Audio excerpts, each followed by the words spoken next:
Assalamualaikum warahmatullahi wabarakatuh. Pada minggu yang lalu, kita telah belajar tentang kondisi negara-negara ASEAN. Pada kesempatan kali ini, kita akan membahas tentang dampak interaksi antar ruang negara-negara ASEAN. Sebelum kita belajar, ada baiknya kita lapaskan basmalah. Bismillahirrahmanirrahim. Kenapa terjadi interaksi antar ruang? Tentunya kalian sudah belajar tentang interaksi antar ruang di kelas sebelumnya. Jadi di sini Ustazah akan membahas sedikit ya, di mana interaksi antar ruang itu berhubungan dengan pergerakan orang atau sering disebut juga dengan mobilitas penduduk, kemudian ada pergerakan barang, kemudian ada pergerakan informasi atau disebut dengan komunikasi. Jadi interaksi antar ruang itu merupakan pergerakan orang, barang, dan informasi dari satu tempat ke tempat yang lain, dari satu negara ke negara yang lain. Jadi kenapa terjadi interaksi antar ruang? Hal ini terjadi karena adanya kekurangan dan keunggulan dari setiap negara.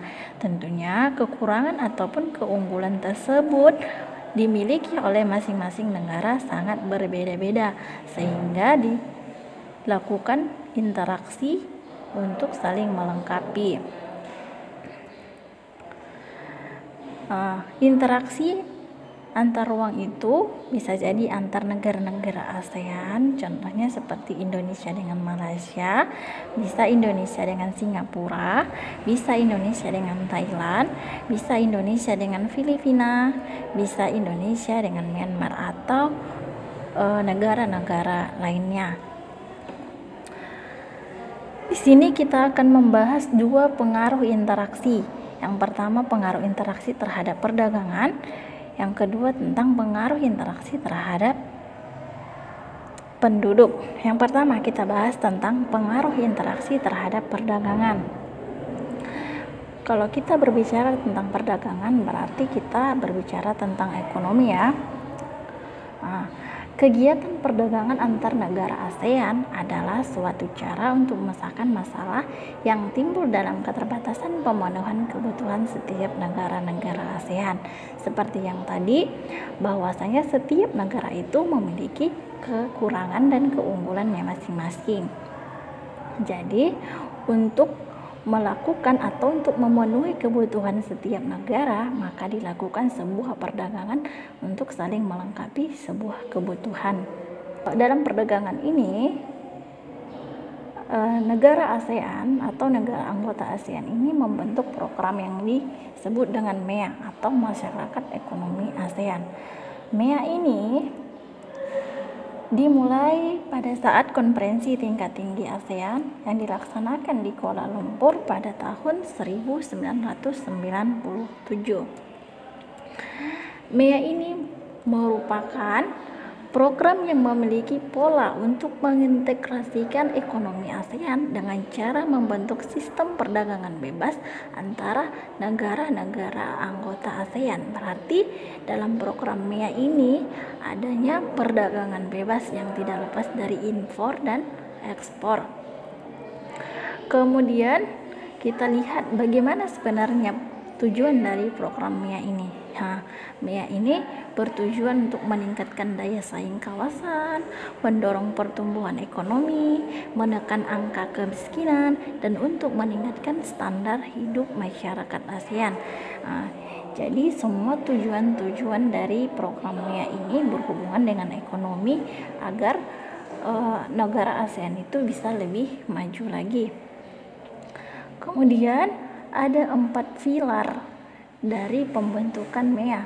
Yang pertama, menjadikan ASEAN sebagai pasar tunggal dan pusat produksi. Yang kedua, menjadikan ASEAN sebagai kawasan ekonomi yang kompetitif. Yang ketiga, menciptakan pertumbuhan ekonomi yang seimbang. Kemudian, menciptakan integrasi ekonomi yang global. Berarti dalam semua pilar-pilar daripada MEA ini bukan hanya untuk sesama ASEAN saja, tetapi untuk secara global. Jadi dari semua tujuan dan pilarnya ini, maka setiap negara perlu meningkatkan kualitas berbagai sektor barang ataupun produksi. Kenapa harus meningkatkan kualitas barang? Nah, jadi ketika kualitas barang tinggi, maka persaingan juga akan semakin tinggi. Jadi barang atau produksi yang diproduksi suatu negara itu bisa bersaing pada tingkat yang lebih luas lagi. Contohnya seperti perdagangan internasional. Kemudian kita masuk kepada yang kedua, pengaruh interaksi terhadap penduduk. Berarti kalau kita berbicara tentang penduduk, ini tidak lepas dari mobilitas penduduk atau disebut juga dengan orang. Dalam perdagangan bebas, negara itu tidak hanya memperdagangkan barang, akan tetapi tenaga kerja. Artinya, pertukaran tenaga kerja yang terjadi selama berlangsungnya pasar bebas Asia Tenggara akan mempengaruhi jumlah dan kepadatan penduduk. Jadi, ketika terjadi pertukaran tenaga kerja, maka akan mempengaruhi jumlah dan kepadatan penduduk. Bisa jadi dia bertambah, bisa jadi dia berkurang. Bisa jadi kepadatan penduduknya itu semakin tinggi, bisa jadi kepadatan penduduk itu semakin rendah. Dalam hal perdagangan bebas atau bebas masuknya tenaga kerja, maka persaingan akan kualitas dan kompetensi yang semakin ketat bagi SDM. Maka persaingannya, kualitasnya, kompetensinya akan semakin ketat, baik itu di negara, terutamalah negara Indonesia. Cukup sekian pembelajaran kita. Semoga apa yang Ustazah jelaskan dapat disimak dengan baik. Untuk itu Ustazah memberikan soal latihan.